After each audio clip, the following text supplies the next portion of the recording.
Welcome to the Loveland All Sports Podcast, where the land of love can get updates on not only Loveland sports, but learn and discuss many sports topics. Let's have some fun, be friendly with an open mind, be controversial yet informative. Shoot any ideas you want to lovelandallsports@gmail.com, and be sure to follow us on Facebook at the Loveland Sports Guy. Loveland All Sports Pod is sponsored by Meredith DeWitt of Brittany Fritch Realty, Loveland's #1 boutique brokerage. Contact Meredith for any of your real estate needs at meredithbfteam@gmail.com.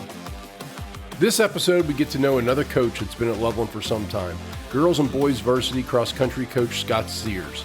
You will learn about how to teach first and second graders in PE class. You'll learn how to teach kids to run fast, turn left, turn right, go up, go down, and what his goals are for the upcoming season. In addition, we have special guest Jim Delvon, who will provide us some highlights of the upcoming Loveland XC Invitational on August 31st at Home of the Brave. So please enjoy this conversation with Coach Sears and volunteer Jim Delvon.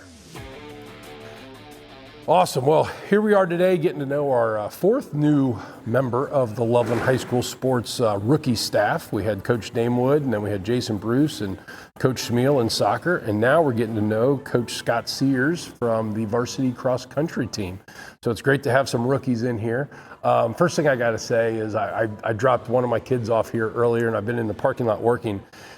I saw you got to practice in a hurricane today. Yes. Did the kids have fun?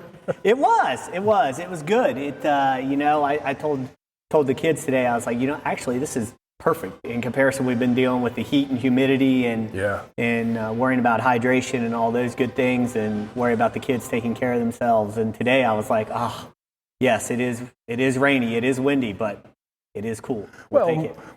I was thinking when you go run in the fall, this is what the weather's going to be like. It's not as hot, and we had some good winds in there. So I just had to bring that up because I watched you guys finish up practice now. So great. Thanks, Coach. Where's home? How'd you get to Loveland?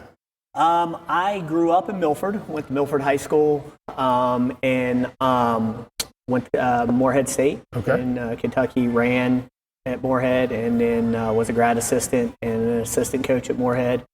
Kind of got tired of the college recruiting, traveling thing, and was like, I can't do this for the rest of my life. Yeah. Came home, had a K through 12 teaching certificate, teach physical education, and interviewed at Loveland, and I subbed for a year, then left.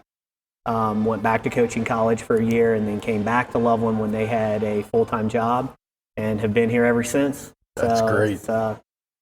Have my wife and 2 kids, and my oldest son played baseball here, and he's graduated. He's at UC now, and I have a 6th grader. So. All right. Yeah, that's right. I remember that because you got some couple spread out as well. But 24 years of teaching, first and second grade gym. How does one motivate a 6 to 8-year-old? So I did 24 years there at the primary school.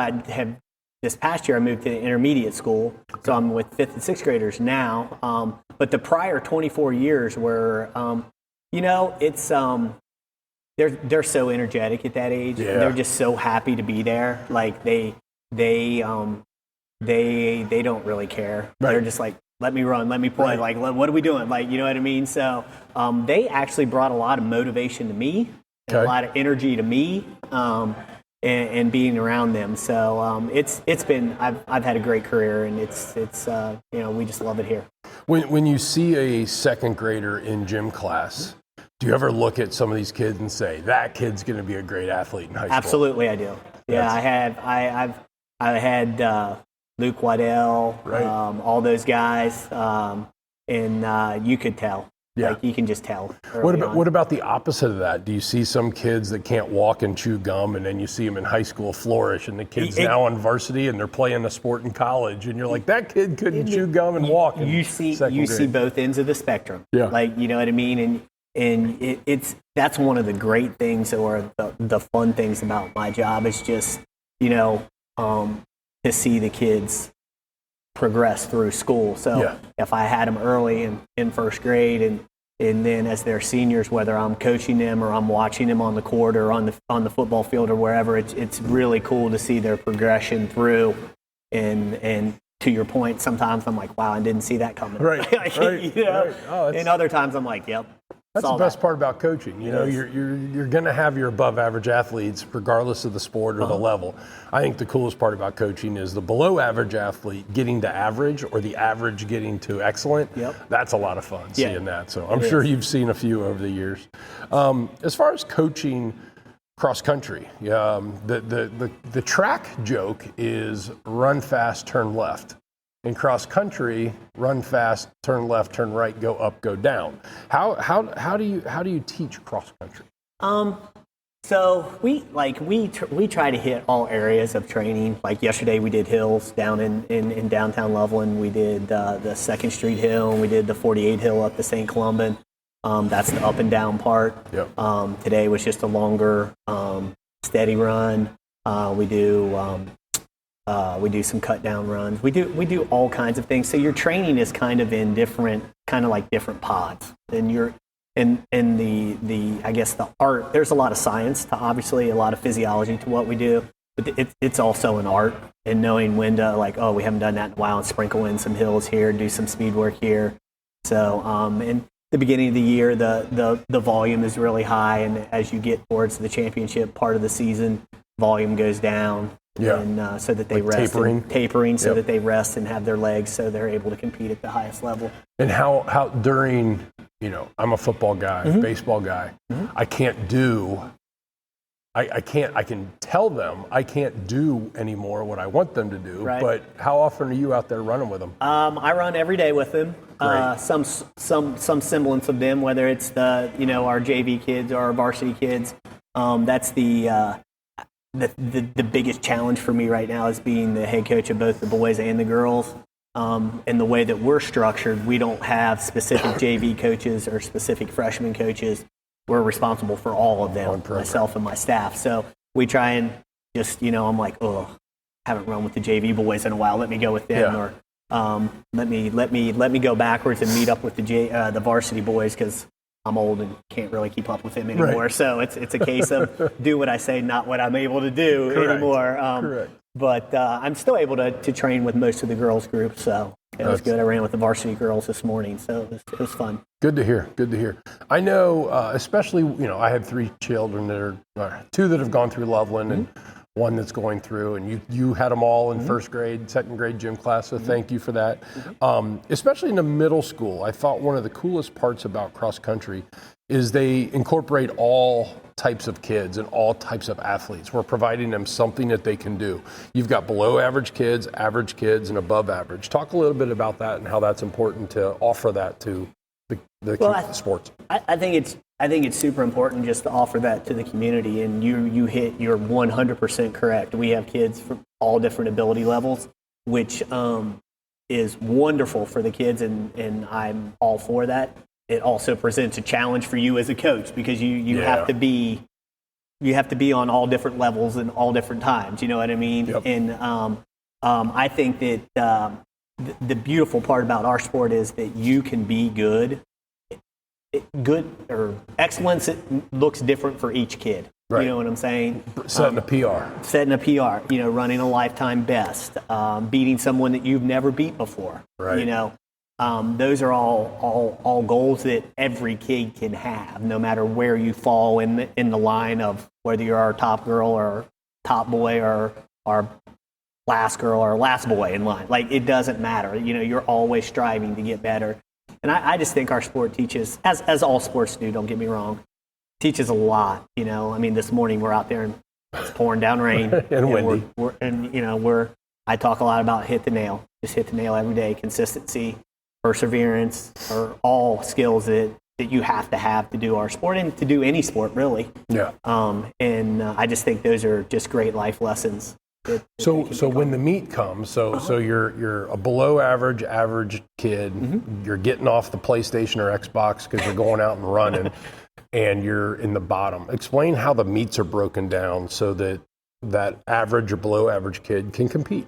Yeah, so when we go to an invitational, we'll have there'll be either 2 or 3 races, depending on the size of the invitational. It's usually 2. There'll be like a girls 4 races. There'll be a girls open, a girls varsity, boys open, boys varsity. Okay. Some races will have a JV team race. Some races won't. They'll just call it the Open. It just depends. Yeah.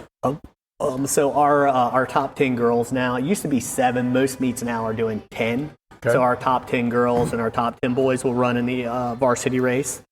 And then everyone else will be either in the JV team race or just the Open race. Okay. So you would take, it's not necessarily like when you think of JV, like you think grades. Mm-hmm. And that's not necessarily the case with our sport. Yeah. It's more of times. Like that's kind of what you're going by. So a senior can run in a JV. A senior Open. Could run in an Open or JV. You know, it's not like other sports where seniors can't play JV. Exactly. Okay. Like if sometimes like a meet will specify, hey, we want 9, 10, grades 9 and 10 in these races, and then obviously that's where your senior Open type person would go into that Open race. Okay. And there would be 3 races. That's great. I mean, I got to share a quick story. Yeah. You know, running is the one sport that many of us can do. And I know I have a face and a body for podcasts. You know, I'm a big guy, I always have been, but I actually had a running phase, Coach, you'll be proud of. I got to tell this story. So in my low 30s, the most I ever ran was a 5K. I was an offensive lineman. Mm-hmm. And so I ran a 5K. And then some people at work talked me into looking at training for a half marathon. And I was like, you're crazy. I'm a lineman. We don't run over a mile, let alone 3.2, let alone 13. So I'll never forget when I was training for it, I finished my first 10 miles and my daughter Zoe and my wife were in the driveway waiting for me to finish the 10 mile. And I just broke down crying because my big butt just ran 10 miles. And I thought that was crazy. And so I did the half healthy. And I was reading that the hardest part of a marathon was training for the half. Getting to 26 was actually easier than getting to 13. So I was like, you know what? I've lost a bunch of weight. I've run a lot. Let's go for a full marathon. And so I found the October Columbus Marathon because it was a cool time of the year and it was flat. And it was like 38 degrees at race day. Mm-hmm. And I wore shorts and T-shirts because I'm a dumb football player. And I threw a garbage bag on to keep me warm during the pre-race wait, right? Mm-hmm. I ripped that garbage bag off at mile 1. And then at mile 17, I started getting cramps in places that I don't even have muscles. And it was like, what is going on? And some poor little volunteer came up to me and he asked me, he said, are you okay? And do you know that your nipples are bleeding? And I said, I know my effing nipples are bleeding. And I punched a stop sign. And I was so mad because I was getting these cramps, and I actually turned around and found that volunteer to apologize because I felt so bad that here's this big dude that's like freaking out and punching stop signs, and I went and apologized. And a few minutes later, I'm walking, I'm running, I'm walking, I'm running, I'm walking, and this woman comes up to me and says, hey, I'm having trouble, and it looks like you are too. Can we run together? Yeah. And I was like, sure. So I got to know her, and we got to know who our kids were and our spouses, and we said we have to finish this thing running. So the last half mile we ran, I crossed the finish line with her, and after I crossed, I gave her the biggest hug. And there stood my wife, Meredith, pregnant with Zach, and Zoe was 10 months old, and Meredith says, who in the heck was that? And I'm like, oh, that's Jenny. And so Jenny helped me finish that, and I helped Jenny finish it, and I've never talked to her again. Wherever Jenny is, I hope she's proud that she made the Loveland All Sports podcast. So my point is that running's pretty cool, getting into it, and I had to share that story. So now let's have some fun with you, okay. All right? So you have now entered what's called Josh's smoking seat. Okay. I've got 9 questions I'm going to rattle off, and just want, no big story or elaboration, just your quick thoughts. Skyline or Gold Star? Skyline. LeBron or Jordan? Jordan. Did you stay on the Bengals bus for the 31 years and no playoff win? Yes, I have. Yes, lifelong Bengals fan, Cincinnati fan. I don't know anything else. So. Good. Is a hot dog a sandwich? I'm going to say no. No? Yep. Should Pete Rose be in the Hall of Fame? I believe so, yes. What's your first concert? First concert? Oh, geez. I'm not a big concert guy. What would be my first concert? Probably a country concert with my mom and dad back in the late 70s. Okay. I don't even remember who. Great. When you're making cereal, do you put the milk in the bowl first or the cereal first? Cereal first. Okay. We'll have to talk about that. Tiger or Nicholas? Oh, geez. I'm going to go with Tiger. Okay. When you're making a peanut butter and jelly, do you put peanut butter on both pieces of bread or just one?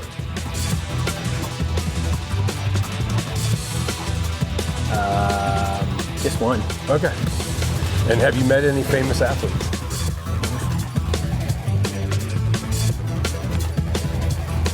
Other than Adam Engel? Okay. Definitely famous here. Yeah, right, famous here. No, it's just a fun question to ask. Yeah, you know, yeah. Coach Schmiel spent some time working with the Red Bulls, so I asked him that yeah, question. He probably met a bunch. He's naming all these soccer guys I've never heard of. Yeah, So I appreciate you doing that. It's just a yeah. good way to get some conversation going. Yeah. Plus the kids will like it. Yeah, yeah. Any of your student or your student athletes listen to it, they'll think it's great. All right, so let's talk a little bit about the team itself. Okay. What is a cross-country coach's philosophy? So our philosophy is, we try to be athlete-centered, kid-centered first. We've gone through a bit of turmoil in the last year. I've been around this program for, I came here in 99, 2000, and there were 3 kids in the program, 3 boys in the program, and maybe 3 or 4 girls. And I remember the first time I met with our athletic director at the time, Mr. Shastina, he's like, are we going to have a team? Because they hadn't had a team score for the All-Sports Trophy in quite a while, a couple of years. And I just kind of looked at him like he was crazy. I was like, what do you mean are we going to? Yeah, we're going to have a team. What are you talking about? He's like, well, and I'm like, oh. So I've been around the program for quite a while, and the last year or so, it's been some turmoil, and I had not been a head coach in, I don't know, 15, 20 years, and decided to come back in this year. And the first thing that I told our parents when I met with them the first time was we need to get back to having kids at the center of this conversation. The kids sitting here in the first 2 rows these are the people. Nobody's paying to see me coach. Right. Like, you know what I'm saying? So we try to be kid-centered and athlete-centered. Again, from a tactical standpoint or a scientific standpoint, it's a lot of work, and then not a lot of work at the end of the year, to put it in simple terms, like rest, taper, that kind of thing.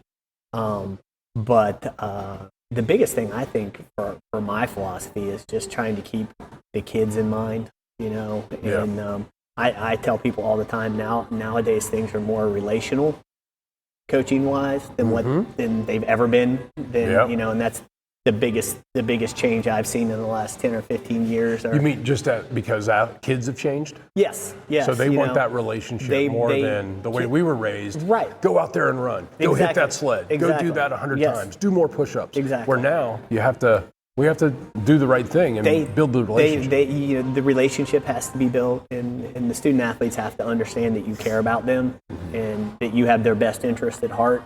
If they don't understand that, it's a difficult situation, and that was kind of a learning curve for me, probably 10 years ago. I still am very close with my head coach and my college coach, and I actually talked to my head coach this morning, my high school head coach that I ran for, and I remember having that conversation with him at the time. Coach, no, this is weird. Like, I feel like not selling out, but I feel like this is kind of weird. And he goes, times have changed, things change, and they're not going to do it just because you said so anymore. Right. That's just, it's just not the times we live in, Right. And I think it's been great for me. It's caused me to grow. It's caused me to get to know kids and know athletes and know their family. And that's a benefit, when you're trying to motivate kids to do this. It's a benefit to know them better and know what motivates them and what button to push. Well, keeping it kid-centric is important, because I think I even see it in coaching youth baseball. And I've said this to guys in arguments, say, hey, you had your chance to play 15U baseball. You had your chance to run varsity cross country. Yeah, exactly. You better make it about them. Yeah. Because if it's about you, you're doing it for the wrong reason. Yep. So what are the team's goals this season? So our goal, our first goal is always to win the ECC championship. I think our boys and girls have won 4 out of the last 5, something like that. And both the boys and girls are on a 3-year streak. So obviously we'd like to move that to 4 for both programs. The girls, The girls have qualified for the state meet, which is a huge deal. I mean, that's the pinnacle. That's where we're trying to get to every year. They've qualified for the state meet, I think, 3 years in a row, and maybe 4 out of the last 5. Okay. So our goal for the girls is to get back there. They're incredibly talented young ladies, and I always tell people, if I don't mess this up, we'll be in good shape. Good. If I don't get in the way. And the boys are we have some talent on that side. We're looking to develop a couple of positions there.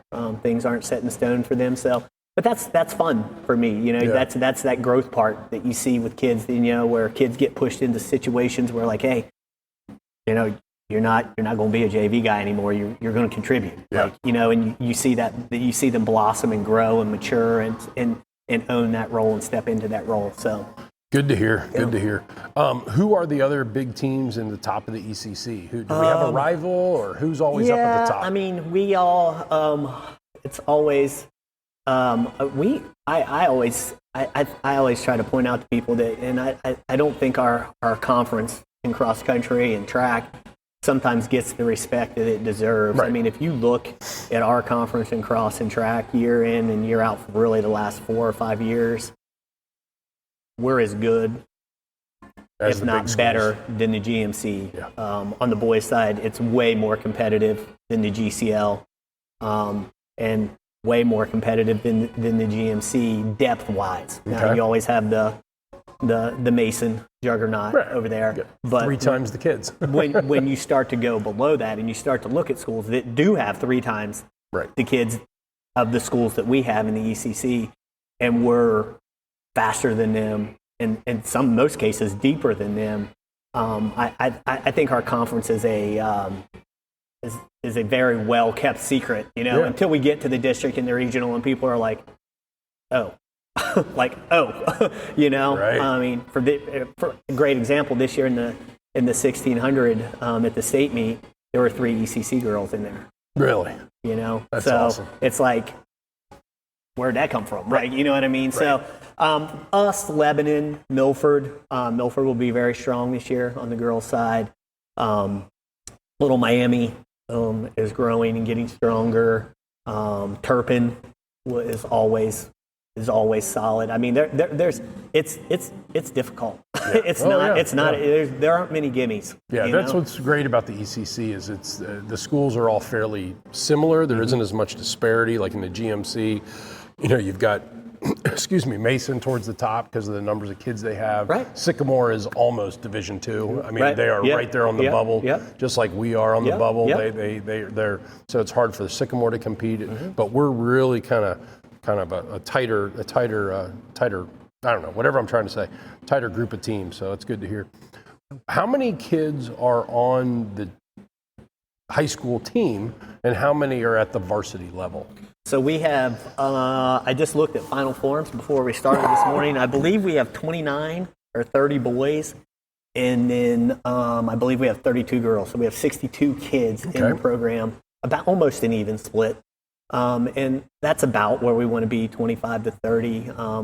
Obviously, we always welcome kids out, but it gets to be overwhelming with our staff size, and you're all of a sudden trying to, because I always tell our kids that, I've been around this program so long, when something goes wrong and we're in the public, because we're in the public running. We're running on the sidewalks, we're running on the bike trail, we're running through downtown Loveland. If you do anything, believe me, people are going to be like, hey, coach, like, that's just they come to me. So it gets to be, you get more than 60 kids out there at a time, and it starts to be a little bit like nerve-wracking for the guy who's in charge. Coach Wapel down at the middle school, they have how many kids are on that? A ton. I mean, it's a lot. And that's great because it's giving the kids something to do. But once you get to the varsity level, and we always want kids to come out. I'm not saying that at all. Right.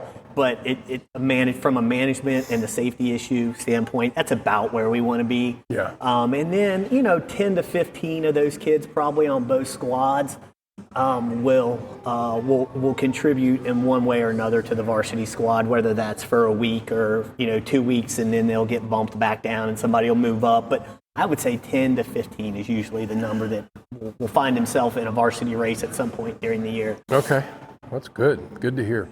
What are the big meets to look out for? So we're going to go to Saturday Night Lights up at Centerville. It's a huge meet, one of the top meets in the state. So we're going to go up there. We'll be at Lakota East over on the district course. So we'll get on the district course right away. First meet of the year, just to make sure that we get over that and get that. So those are kind of the big ones, and then we get into ECC and district and regional and state after that. Hopefully. And then the Tiger Invitational is here. Yes, it'll be at Home of the Brave. Okay. And that is whatever Labor Day weekend. Okay. Is that Early September. Yeah, late August, early September. Okay. Saturday. Please come out. We'd love to see you out there. Good to hear. Is there a rival? Is there I know baseball likes taking care of Kings, football likes taking care of Kings in Milford. Does cross country have a rival? I would say, gosh, I don't know. Maybe they don't because you know what? You're beating everybody. Honestly, we usually have the target on our back. Right. You know what I'm saying? Absolutely. So, we all obviously always want to beat Kings. That's just Loveland. Normal. Right. Like, you know what I'm saying? We always want to beat Milford, The schools that border us, I always say when you look across the street and you see a kid that goes to a different school, like you want to beat them. Right. Like, you know what I'm saying? Absolutely. So, I think that's the unique thing about Loveland is, we have kids. I mean, there are kids that run for Milford to have Loveland mailing address. Correct. And I always joke with their coaches, you better be thankful for Loveland. Otherwise, you guys would really not be very good. Like, you know what I'm saying? Same with Kings. So, exactly. It's the same thing with Kings. Like, it's crazy. You can see our football lights from Kings School District. Right. It's like, what? Oh, yeah. This is crazy. So I think those are things, that makes the situation unique, and is cool for our kids, Well, and even what's great about it is even Kings and Loveland compete for like breast cancer awareness month, the pink out, I think, blood drives. Yep. I mean, we're always, it's not just about beating the other team. It's also about what all they're doing. So that's great. Anything else you'd like to add on the podcast here based on the season or what we've talked about so far? No, not really. I just appreciate you having me on and being interested in the program. We're always looking to bring interest to it and promote it. And you can get out there for the home invitational. We'd love to see you out there and cheering for the kids and see what the sport's all about. I did think of one more question. Yeah. How many are on your staff at the varsity level? So it's myself, Missy Seamers, Brenda Wilkerson, and Herb Loft. Okay. So there's 4 of us. Oh, Coach Loftman. Yeah, Coach Loftman. Yeah. Coach Loftman's out there. So it's a great staff. Coach Seamers was a head coach at Turpin for many years, very successful. We're blessed to have her over here. Coach Wilkerson, college athlete, blessed to have her. And then Coach Loftman is he just brings the excitement and the energy every day, and just I'm honestly super blessed to work with the folks that I work with, and they all bring something to the table, and they keep me in line. Yeah, keep me focused on the right things. Coach Loftman was my daughter's first basketball coach here for a couple of years, and I realized after I got to know him why I liked him, because he was his dad played college football, and I think even played in the pros. So he coached girls basketball like a football guy, and loved it. And then he also did a small stint coaching football for my son Zach. And then you figure out everything's great about him except for that Notre Dame loyalty. I'm an Indiana guy, and that's just he needs to find a new team. We do have fun with him about the Notre Dame thing, so it's a good time. One more fun question, Coach. So if you had to take down a hippo and you couldn't use any weapons, how many people would you recruit to be in your squad? How many people would I recruit? Gosh, I don't know. I'd probably have at least, 25, 50 people out there with me, at least. Who's going to go first? I mean, think about that. Those things, they don't kill for thrill. They're herbivores, but will protect themselves, and they're very aggressive, and their skin is 6 centimeters thick, and you have no weapons. And it's just crazy to think about. The best answer I thought is you could get enough people that could drown it. So you need to have over 3,000 to 4,000 pounds of people.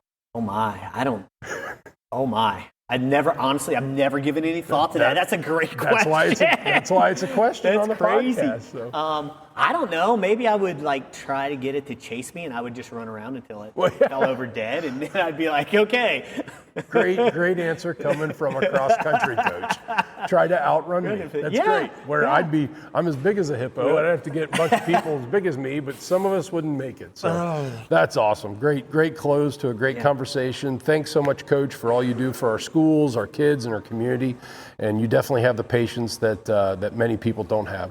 Best of luck this season, and look forward to continuing the Loveland High School cross-country success. Thank you. Thank you very much. Appreciate it. You bet. This episode is sponsored by Cappy's Wine and Spirits in downtown Loveland. Tap room, bottle shop, meeting place, great music, gift ideas, and just a traditional watering hole. The number of things Cappy does for our community are immeasurable. Last week was an art crawl. Saturday the 13th is a fundraiser for Loveland Youth Golf Program, and surely live music on most Friday and Saturday nights. See you at Cappy's. Great. So it was awesome talking to Coach Scott Sears, learning a bit about the upcoming cross-country season. And one of the biggest events that he talked about this team is the upcoming Loveland Cross Country Invitational on August 31st.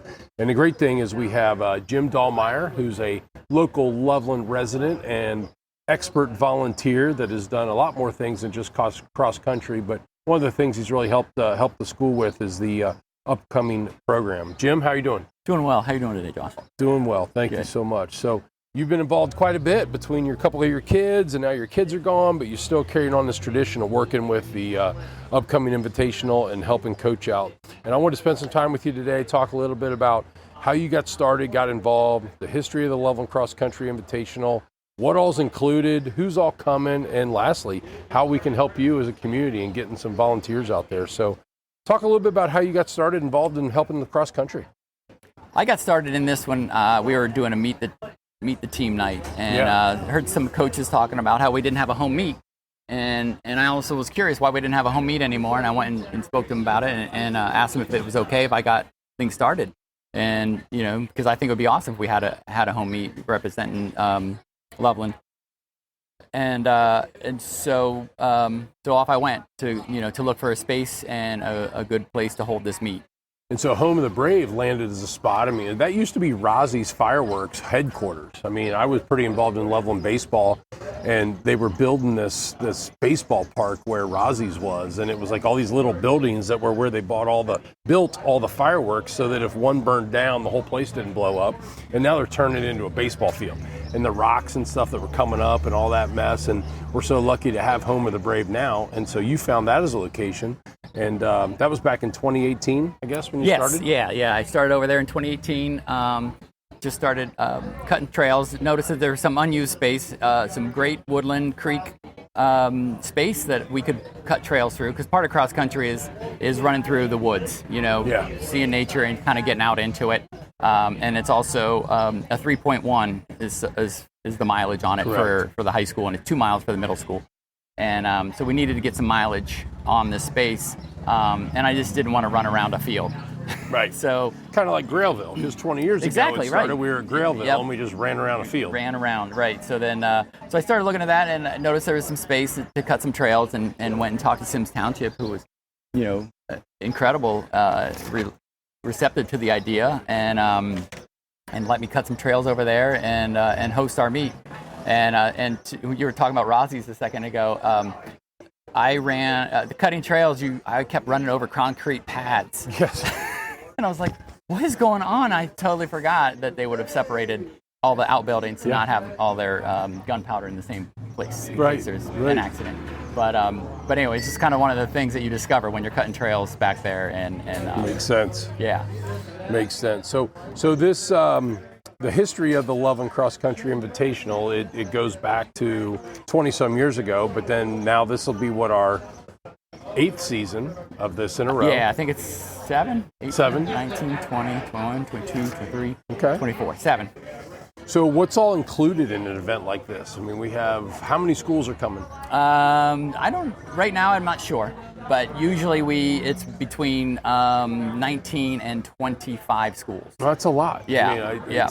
I think about the start-finish line at some of those. Yeah. That's a lot of kids. It is a lot of kids, so because the cross-country start, usually you get a 10 by 10 square box to put your team in. Okay. So they start as a group. Nobody gets, preferential treatment. Everyone gets an equal space, and then the gun goes off. Yeah.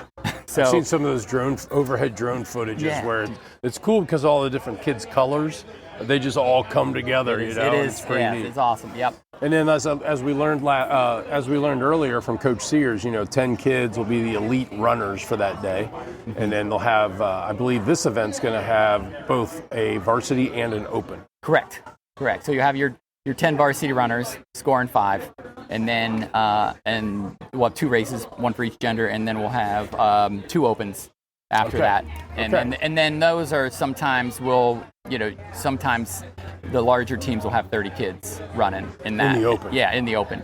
The smaller teams might not have any extra, but the larger schools just kind of fill it in. So it's everybody gets a chance to participate, which is kind of nice. And I was talking with Coach Sears earlier about the Centerville evening race coming up. Mm-hmm. Is this invitational starting to get a draw that it's a destination? People want to come here to race in this event? I would like to think so. Yeah. So last year we had a school from Tennessee make it up here. Right. We do get a draw regionally. I am happy to say that last year, and I believe this year, we do have Centerville coming to our meet, which I always feel is great because I love their meet. They have a great meet. It's run well, and to have them come down to our meet, I just feel like it's just something that I think we're doing right. Yeah. Reciprocity, right? Hey, exactly. You hosted us nice up there. Yeah. We'll host you nice down here. Exactly. That's great. And what's all included in the day? I mean, a lot of preparation and whatnot, but from what I understand, we're going to have concessions, we're going to have a lot of volunteers, or you can even have a chance to buy T-shirts, right? Correct. So that's the day. You come in as a spectator. You either this year I think we're going to have QR codes to find the map, and we'll have printed maps, large maps. You take a picture with your phone. You discover the course on your own, or ask other parents who might have been there the year before. One of the things I purposely did for our race is just to make it spectator friendly, so that you could watch your runner 4 or 5 times without moving more than 100 yards. Oh, got it. So you could just watch the start, then they come by you on the first turn, and then you could pivot and watch them come out of the next field, and then you turn around and walk 100 yards over, and you see them at encouragement corner, and then you see them come back out of there, and then you can walk down to the finish line, and with a little bit of effort, I'm a sales guy. I'm going to use that encouragement corner. Yes. I'm going to use that with my team to. Hey, we got this. I'm looking at you on encouragement corner. We got to get that end of the quarter finish. Yes. No, encouragement corner is a fun one, because you pop out of the woods. It's probably 30 yards, and you just turn right back into another trail. But everybody is there. Oh, so as a runner, it's like, okay, it's go time. Yeah. And that's the final corner? No, it's not. But it's just kind of one of those things. You are on your own for the last mile, and all of a sudden you pop out, and everyone's there. You can kind of hear them through the forest, and then you just, everyone's there yelling your name. That's awesome. Yeah. That's very, very good. Yeah, so what do you need? I mean, I'm sure that parents are going to step up, but there's got to be some people listening that are maybe don't have children in the race, don't have kids at the school even, but they want to come out and help. I mean, that's something that I'm sure we would accept and encourage, and getting some volunteers to come out there. Is there anything specific that you need? As we are still putting it together. Okay. But we will have a sign of genius. Good. We might be able to share with you for volunteers. We always seem to get light in the parking situation, but there's also some other things we might be able to ask for concessions. We could also put out there too, just a case of waters or a case of Gatorade, donations. Donation that we would sell at our concession. But for the most part, I would like to say that it's mostly, the volunteers hopefully will be there with the, parents and the support we get from the XC team. Right. Yeah. It's always something when you assume you're going to get volunteers. It's always stressful. Last minute, you pull the event off. It's great, but there's a lot of times you can think about more ahead of time and get people involved earlier, and it'll make it run that much smoother. So, but for those of you that are listening with Coach Sears, contacting him or with Jim, they can certainly help make this a larger event or a better event would be great. So, Jim, anything else you'd like to add? Well, what I'd like to add is just the things that make it Loveland specific. Some of the things that we did with the design of the course that we brought in from the years. So, like you mentioned earlier, we started at Grailville, and then it was at the high school, and I really enjoyed the high school finish. So there was a Tiger Tunnel finish, which I thought was always fun, and then it was on the track also, which we don't have a track over at the Home of the Brave. But one of the things the athletic department did was allow us to use the Tiger Tunnel. Okay. And they pack up the Tiger Tunnel. Usually, and so this year, once again, there'll be a football game Friday night. They'll pack up the Tiger Tunnel and bring it over Saturday morning. So the finish line, you finish through the Tiger Tunnel. And that's one of the things that all the runners remember about our thing is that they have that Tiger Tunnel finish, and that's kind of one of the things that that helps us out, identifying that, did you go do Loveland's Tiger Tunnel, it's just kind of a fun thing that makes us special. No, that's great. Well, Jim, thank you so much for all your volunteering. It always takes a village to get people to, or get our community to come together and work with the schools. And Loveland Cross Country Invitational on August 31st. Look forward to seeing everybody there. Awesome. Thanks so much, John. You bet, Jim. Thank you. This episode is sponsored by Cappy's Wine and Spirits in downtown Loveland. Tap room, bottle shop, meeting place, great music, gift ideas, and just a traditional watering hole. The number of things that Cappy has done for our community are immeasurable. Come on down for some great live music this week. Thanks, Coach Sears and Jim Dahlmeyer. Great getting to know you and learning about our program. Best of luck this season to the boys and girls cross country teams. Please remember to send any feedback or ideas to lovelandallsports@gmail.com. Peace.